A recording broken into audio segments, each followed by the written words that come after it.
अंकुर एक ऐसा शख्स जिसने अपनी ज़िंदगी में बहुत कुछ सहा था। रात का अंधेरा उसके चारों ओर पसरा हुआ और दूर दूर तक कोई उजाला नहीं था। बस बेचैन पत्तों की सरसराहट जिसमें पक्षियों की आवाज़ें भी समा जाती थीं। आज भी सन्नाटे में बेचैनी उसे घेर रही थी। गांव से लगभग 10 किलोमीटर दूर, जहां रास्ता अचानक टूटकर जंगल की तरफ जुड़ रहा था, वहीं एक अनोखा डरावना घर खड़ा था। गांव वाले उसे भूतिया मकान कहते थे, लेकिन कहा जाता है वहां कभी एक साधारण परिवार रहता था जो काफ़ी हंसता खिलता और खुश था। पर अचानक सब गायब हो गए। घर की खिड़कियों से दूर तक जलती हुई रोशनी दिखती थी, लेकिन अंदर घना अंधेरा, बिल्कुल सुनसान। तभी से लोग जंगल में जाने से भी डरते थे। अंकुर अपने अंदर के घोर अकेलेपन को मिटाने की इच्छा में उसी दिशा में चल पड़ा। जंगल में काफ़ी अंदर आने के बाद और घर के नज़दीक पहुंचने से पहले अचानक एक अदृश्य बल उसे उस घर की ओर खींच रहा था। उसकी धड़कनें जंगल की मौनता में खो रही थी। तभी ठहर कर उसने गहरी सांस ली, लेकिन हर सांस में धूल और अतीत का शोर। जंगल के अंधेरे में उसकी ये पहली रात, जिसमें चांद भी कहीं छिपा हुआ था। धुंध और चारों तरफ फैला सन्नाटा, ऐसा कि मानो उसकी दौड़ हर चीज़ को निगल रही हो। अंकुर की चाल धीमी हो गई थी और हर कदम से पत्तों के पिसने की आवाज़ उसके दिल में डर पैदा कर रही थी। हवा की एक हल्की सरसराहट उसके कानों से ऐसे कहती हुई गुजरी जैसे कोई उसे अपने पास बुला रहा हो। मेरे पास आ जाओ। उसने रुककर चारों ओर देखा, पर कुछ नहीं था, केवल घने पेड़ों की छाया और तरह तरह के अनोखे फूल जिनमें से आती जहरीली खुशबू। इन वाक्यों से उसे डर का एहसास हुआ। उसकी धड़कन तेज हो गई। उसने अपने पैरों को ज़मीन से लगाए रखा और एक एक कदमों से आगे बढ़ा।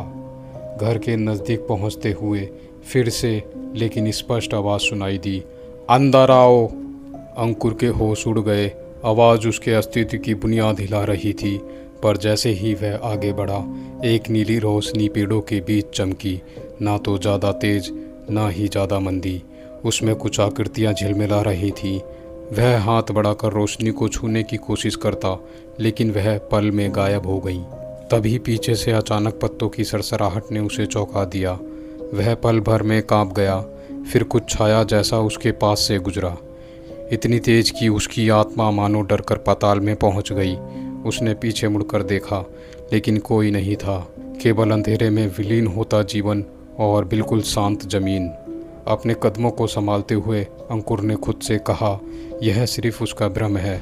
वह चुपचाप घने पेड़ों के बीच जंगल में आगे बढ़ता गया। अंकुर की सांसें तेज हो रही थी।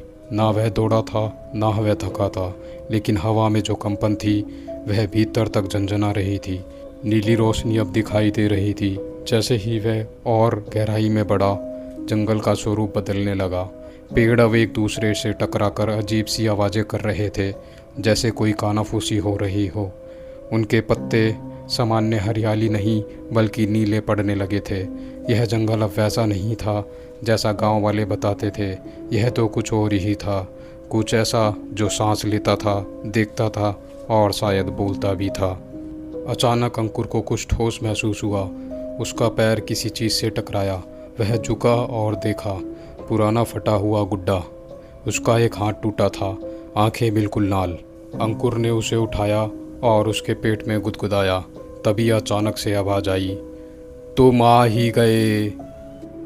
वह आवाज़ इस बार कानों में नहीं, बल्कि दिमाग के भीतर गूंजी थी। अंकुर ने तेजी से चारों ओर देखा, पर कोई नहीं था। तभी उसकी नज़र पड़ी कुछ दूर, पेड़ों के पीछे, उस घर पर। हाँ, वही घर जिसकी सिर्फ कहानियाँ थीं, अब सामने था। घर को देखकर अंकुर की सांस रुक सी गई। यह कोई सामान्य टूटा फूटा घर नहीं था। यह एक वक्त में सुंदर रहा होगा, लकड़ी का बना हुआ, ऊपर से बेलों से ढका हुआ। लेकिन अब दीवारों में दरारें थीं, खिड़कियों के कांच टूटे हुए थे और दरवाज़ा आधा लटक रहा था। सबसे अजीब बात थी, हर खिड़की में अंदर से हल्की नीली रोशनी टिमटिमा रही थी, ठीक वैसी ही जैसी उसने जंगल में देखी थी। अंकुर के कदम खुद ब खुद उस घर की ओर बढ़ने लगे। उसका स्वभाव कह रहा था, रुक, वापस जा, लेकिन उसका मन अंदर जाने के इंतज़ार में था। वह अब घर के मुख्य द्वार के सामने खड़ा था। लकड़ी का दरवाज़ा सड़ चुका था, उस पर पुराने खून के धब्बे जैसे निशान थे। अंकुर ने हल्के से हाथ रखा और दरवाज़ा अपने आप चरमराता हुआ खुल गया। पर जैसे ही उसने अंदर कदम रखा, उसके पीछे दरवाज़ा तेज़ आवाज़ से बंद हो जाता है। धड़ाक। फिर अंकुर ने पीछे मुड़कर देखा, लेकिन दरवाज़ा गायब था। जहाँ से वो अभी अंदर आया था वहाँ अब बस एक दीवार थी। घर अंदर से बहुत बड़ा था।